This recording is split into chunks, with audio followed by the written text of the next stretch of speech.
हरे कृष्ण। तीसरा अध्याय बिंदु ब्राह्मण की कथा है। श्री सूत जी बोले, सौनक सुनो, मैं तुम्हारे सामने एक अन्य गोपनीय कथा का वर्णन करूंगा, क्योंकि तुम शिव भक्तों में अग्रगण्य वो देवताओं में श्रेष्ठ हो। समुद्र के निकटवर्ती प्रदेश में वासकाल नामक गांव है, जहां वैदिक धर्म से विमुख महापापी मनुष्य रहते हैं। वे सभी दुष्ट हैं और उनका मन दूषित विषय भोगों में ही लगा रहता है। वे देवताओं एवं भाग्य पर विश्वास नहीं करते। वे सभी कुटिल वृत्ति वाले हैं, किसानी करते हैं और विभिन्न प्रकार के अस्त्र शस्त्र रखते हैं। वे व्यभिचारी हैं।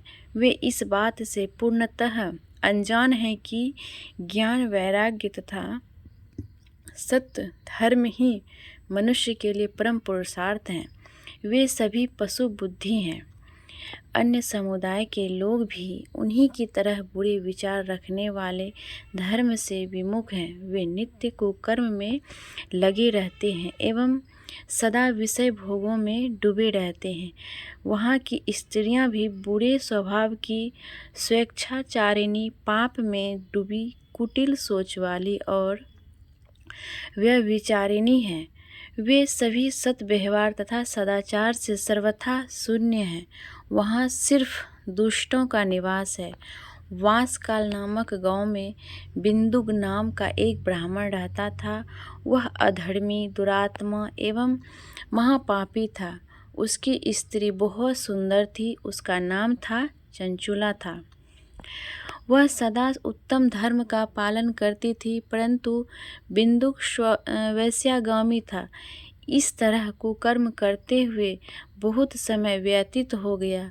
उसकी स्त्री काम से पीड़ित होने पर भी स्वधर्म नाश के भय से कलेश सहकर भी काफ़ी समय तक धर्म भ्रष्ट नहीं हुई, परंतु आगे चलकर वह भी दुराचारी पति के आचरण से प्रभावित होकर दुराचारिणी और अपने धर्म से विमुख हो गई। इस तरह दुराचार में डूबे हुए उन पति पत्नी का बहुत सा समय व्यर्थ बीत गया।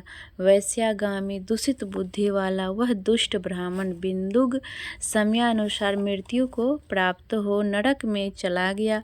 बहुत दिनों तक नरक के दुखों को भोग कर वह मूढ़ बुद्धि पापी विंध्य पर्वत पर भयंकर पिशाच हुआ। इधर उस दुराचारी बिंदुक के मर जाने पर चंचुला नामक स्त्री बहुत समय तक पुत्रों के साथ अपने घर में रहती रही। पति की मृत्यु के बाद वह भी अपने धर्म से गिरकर पर पुरुषों का संग करने लगी थी।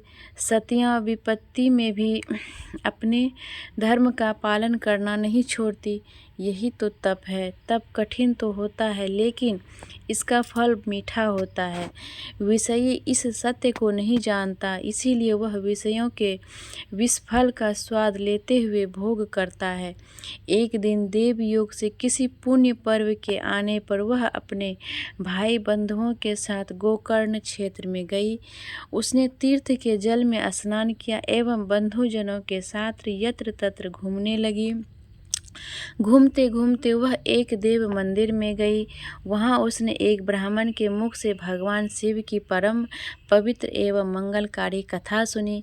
कथावाचक ब्राह्मण कह रहे थे कि जो स्त्रियां व्यभिचारी करती है, वे मरने के बाद जब यमलोक जाती है, तब यमराज के दूत उन्हें तरह तरह से यंत्रणा देते हैं। वे उसके कामांगों को तप्त लोह दंडों से दागते हैं। तप्त लोह के पुरुष से उसका संसर्ग कराते हैं। ये सारे दंड इतनी वेदना देने वाले होते हैं कि जीव पुकार पुकार कर कहता है कि अब वह ऐसा नहीं करेगा, लेकिन यमदूत उसे छोड़ता नहीं।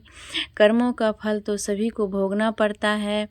देव, ऋषि, मनुष्य सभी इससे बंधे हुए हैं। ब्राह्मण के मुख से यह वैराग बढ़ाने वाली कथा सुनकर चंचुला भय से व्याकुल हो गई। कथा समाप्त समाप्त होने पर सभी लोग वहाँ से चले गए।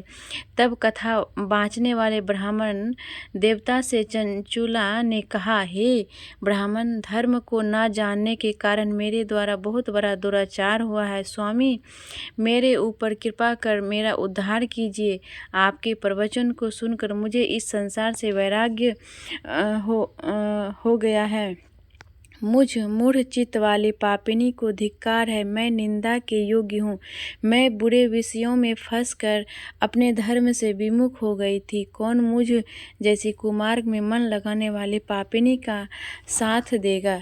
जब यमदूत मेरे गले में फंदा डालकर मुझे बांध कर ले जाएंगे और नरक में मेरे शरीर के टुकड़े करेंगे, तब मैं कैसे उन महायातनाओं को सहन कर पाऊंगी? मैं सब प्रकार से नष्ट हो गई हूँ, क्योंकि अभी तक मैं हर तरह से पाप में डूबी रही हूँ। हे ब्राह्मण, आप मेरे गुरु हैं, आप ही मेरे माता पिता हैं। मैं आपकी शरण में आई हूँ। मुझ अबला का अब पाप आप ही उद्धार कीजिए। सूत जी कहते हैं, सोनक इस प्रकार विलाप करती हुई चंचुला ब्राह्मण देवता के चरणों में गिर पड़ी। तब ब्राह्मण ने उसे कृपापूर्वक उठाया। हरि बोल। हर हर महादेव। जय शिव शंकर।